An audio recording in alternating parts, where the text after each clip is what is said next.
المؤتمر مؤتمر بناء الجسور بين المذاهب الإسلامية. تبدأ الآن الجلسة الرئيسة، وأدعو سماحة الشيخ فضل الرحمن بن مفتي محمود أمير جمعية علماء الإسلام في باكستان لإلقاء كلمته، فليتفضل.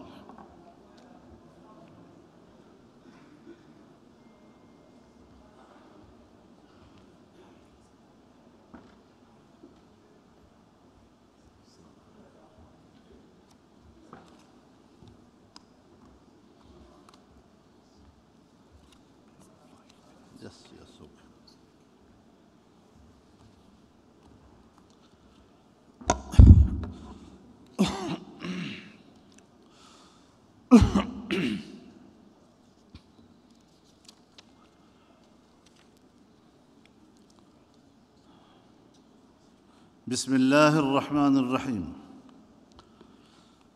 الحمد لله الذي أمرنا بالوحدة والائتلاف ونهانا عن التفرق والاختلاف، وجعل الاجتماع على الحق نعمة، وجعل التنازع والفرقة سبباً للفشل والضياع. والصلاة والسلام على من بعثه الله رحمة للعالمين، وبعد.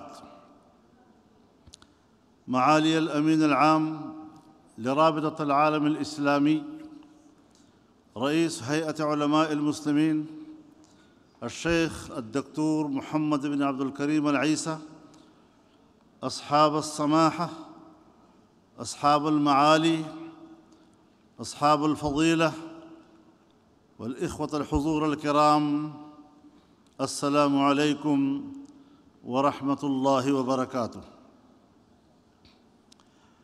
بداية أتقدم بأسمى آيات الشكر والتقدير إلى خادم الحرمين الشريفين الملك سلمان بن عبد العزيز آل سعود، وولي عهده الأمين صاحب السمو الملكي الأمير محمد بن سلمان بن عبد العزيز، على ما يبذلونه من جهود عظيمة في نصرة الإسلام وتعزيز وحدة المسلمين وخدمة الحرمين الشريفين والدفاع عن القضايا الأمة العادلة، وجهودهما العظيمة في خدمة الدين وحفظ المقدسات ورعاية المسلمين في كافة أنحاء العالم، وتقديمهم رؤية جامعة للأمة الإسلامية يحملون لواءها، ويجتمع المسلمون تحت رأيتها ليتبوؤوا المكان اللائق بهم بين الأمم.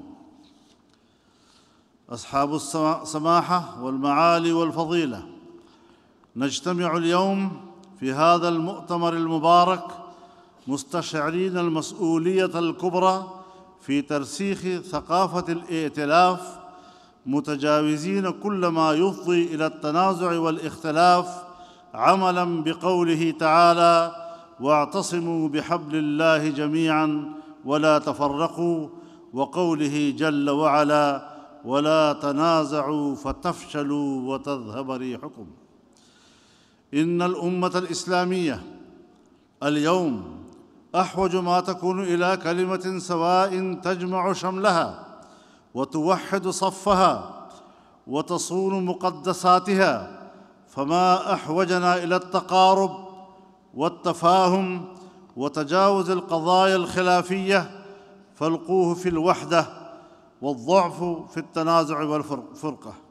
فالقوة في الوحدة والضعف في التنازع والفرقة. إن الاختلاف سنة كونية ورحمة إلهية إذا أحسن التعامل معه، وكان سلف الأمة يختلفون في المسائل، ولكنهم قلوبهم كانت متآلفة ونفوسهم كانت صافية، ولم تكن للخلاف بينهم أثر في وحدة الصف، بل كانوا يقولون: رأينا صواب يحتمل الخطأ، ورأي غيرنا خطأ يحتمل الصواب.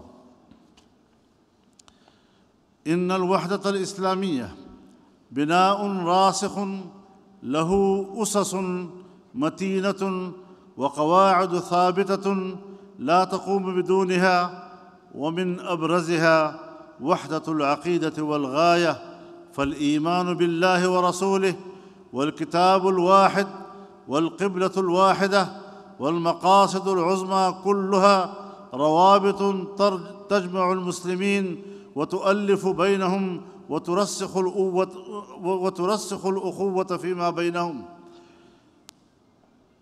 الشورى والحوار، فالحوار الصادق والاستماع إلى الآراء المختلفة وتبادل وجهات النظر هو السبيل إلى إزالة أسباب الشقاق ووسيلة إلى تقريب القلوب. التركيز على المشترك، فما يجمع المسلمين أكثر بكثير مما يفرقهم، والتعاون فيما اتفقوا عليه هو طريق العزة والقوة. أصحاب السماحة والمعالي والفضيلة، إن دعم المستضعفين ضرورة إنسانية وفريضة شرعية، وأعظم صوره ما يجب تجاه فلسطين الجريحة، حيث بلغ الإجرام والعدوان الصهيوني ما تفوق حدود التصور في ظل صمت عالمي مخزٍ وتخاذل دولي مخجل.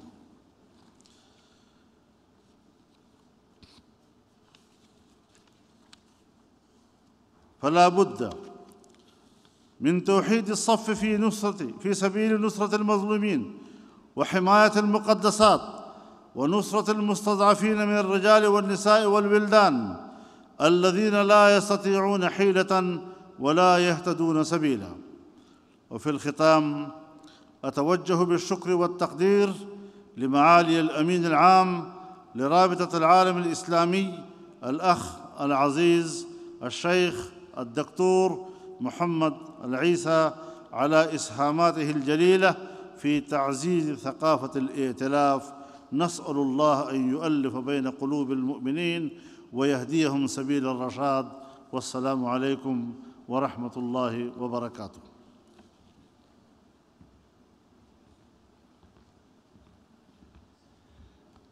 الآن أيها الحضور الكريم إلى